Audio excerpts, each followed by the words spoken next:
പ്രിയപ്പെട്ട സഹോദരി സഹോദരന്മാരെ, ഞങ്ങൾ നിങ്ങൾക്കായി ഒരു സദ്വാർത്തയുമായിട്ടാണ് വന്നിട്ടുള്ളത്. 2025 ജനുവരി 1 മുതൽ 365 തലക്കെട്ടുകൾ ഉൾപ്പെടുത്തിക്കൊണ്ടുള്ള വർഷം മുഴുവൻ പ്രാർത്ഥിച്ച് ധ്യാനിക്കാനുള്ള വചനങ്ങൾ ഞങ്ങൾ പങ്കുവയ്ക്കുന്നു. എല്ലാ ദിവസവും ഞങ്ങൾ ഒരു തലക്കെട്ടും അതുമായി ബന്ധപ്പെട്ട വചനങ്ങളും അയച്ചു തരുന്നതായിരിക്കും. വചനങ്ങൾ കേട്ട് ധ്യാനിച്ച് അനുഗ്രഹം പ്രാപിക്കാൻ ഞാൻ നിങ്ങളെ പ്രോത്സാഹിപ്പിക്കുകയാണ്. ദയവായി സബ്സ്ക്രൈബ് ചെയ്യുകയും നിങ്ങളുടെ കൂട്ടുകാരുമായി പങ്കുവയ്ക്കുകയും ചെയ്യുക. നന്ദി.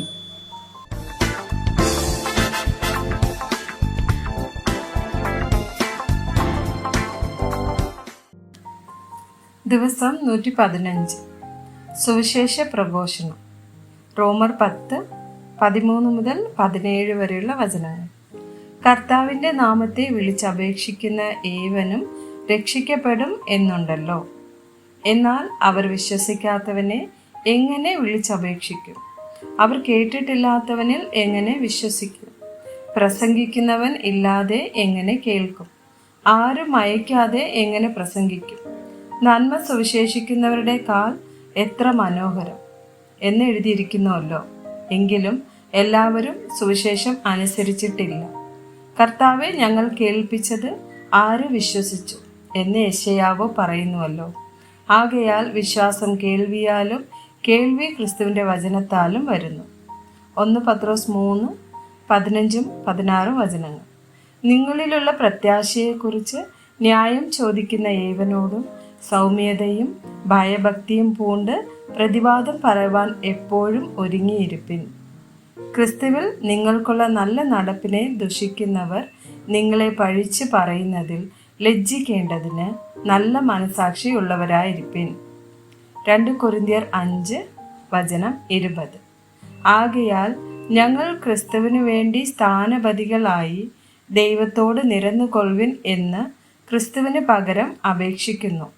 അത് ദൈവം ഞങ്ങൾ മുഖാന്തരം പ്രബോധിപ്പിക്കുന്നത് പോലെ ആകുന്നു. മാർക്കോസ് 1:16 മുതൽ 20 വരെയുള്ള വചനങ്ങൾ. അവൻ ഗലീല കടൽപ്പുറത്ത് നടക്കുമ്പോൾ ശിമയോനും അവൻ്റെ സഹോദരനായ അന്ത്രയോസും കടലിൽ വല വീശുന്നത് കണ്ടു. അവർ മീൻ പിടിക്കുന്നവർ ആയിരുന്നു. യേശു അവരോട്, എന്നെ അനുഗമിപ്പിൻ, ഞാൻ നിങ്ങളെ മനുഷ്യരെ പിടിക്കുന്നവരാക്കും എന്ന് പറഞ്ഞു. ഉടനെ അവർ വല വിട്ട് അവനെ അനുഗമിച്ചു. അവിടെ നിന്ന് അല്പം മുന്നോട്ട് ചെന്നപ്പോൾ സെബദിയുടെ മകനായ യാക്കോബും അവൻ്റെ സഹോദരനായ യോഹന്നാനും പടകിൽ ഇരുന്ന് വല നന്നാക്കുന്നത് കണ്ടു. ഉടനെ അവരെയും വിളിച്ചു. അവർ അപ്പനായ സെബദിയെ കൂലിക്കാരോടുകൂടെ പടകിൽ വിട്ട് അവനെ അനുഗമിച്ചു. മാർക്കോസ് 1:35 മുതൽ 39 വരെയുള്ള വചനങ്ങൾ. അതികാലത്ത് ഇരുട്ടോടെ അവൻ എഴുന്നേറ്റ് പുറപ്പെട്ട് ഒരു നിർജ്ജന സ്ഥലത്ത് ചെന്ന് പ്രാർത്ഥിച്ചു. ശിമയോനും കൂടെയുള്ളവരും അവൻ്റെ പിന്നാലെ ചെന്ന് അവനെ കണ്ടപ്പോൾ, എല്ലാവരും നിന്നെ അന്വേഷിക്കുന്നു എന്ന് പറഞ്ഞു.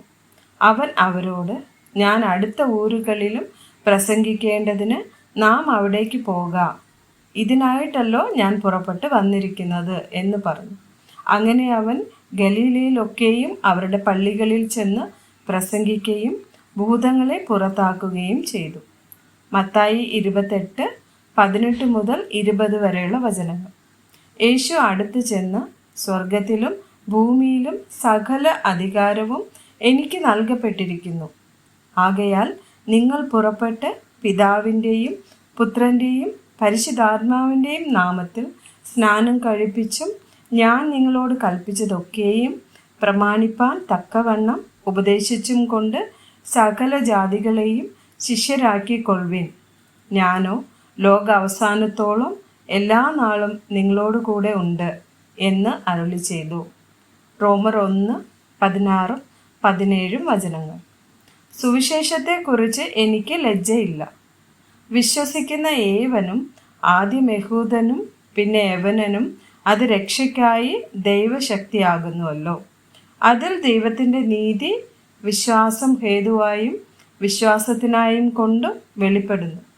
നീതിമാൻ വിശ്വാസത്താൽ ജീവിക്കും എന്നും എഴുതിയിരിക്കുന്നുവല്ലോ. 1 കൊരിന്ത്യർ 20 മുതൽ 23 വരെയുള്ള വചനങ്ങൾ. യഹൂദന്മാരെ നേടേണ്ടതിന് ഞാൻ യഹൂദന്മാർക്ക് യഹൂദനെ പോലെ ആയി.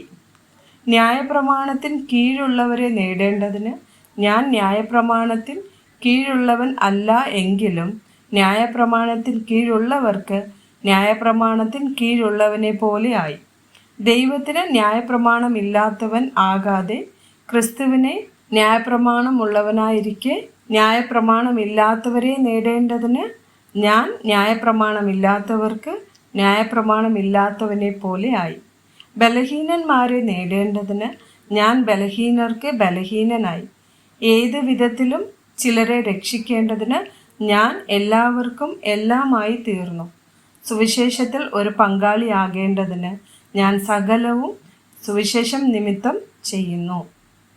1 തെസ്സലോനിക്കർ 2:8-9 വചനങ്ങൾ. ഇങ്ങനെ ഞങ്ങൾ നിങ്ങളെ ഓമനിച്ചുകൊണ്ട് നിങ്ങൾക്ക് ദൈവത്തിൻ്റെ സുവിശേഷം പ്രസംഗിപ്പാൻ മാത്രമല്ല, നിങ്ങൾ ഞങ്ങൾക്ക് പ്രിയരാകയാൽ ഞങ്ങളുടെ പ്രാണനും കൂടെ വെച്ച് തരുവാൻ ഒരുക്കമായിരുന്നു. സഹോദരന്മാരെ, ഞങ്ങളുടെ അധ്വാനവും പ്രയാസവും നിങ്ങൾ ഓർക്കുന്നുവല്ലോ. നിങ്ങളിൽ ആർക്കും ഭാരമായി തീരരുത് എന്ന് വെച്ച് ഞങ്ങൾ രാവും പകലും വേല ചെയ്തുകൊണ്ട് നിങ്ങളോട് ദൈവത്തിൻ്റെ സുവിശേഷം പ്രസംഗിച്ചു. ആമേൻ.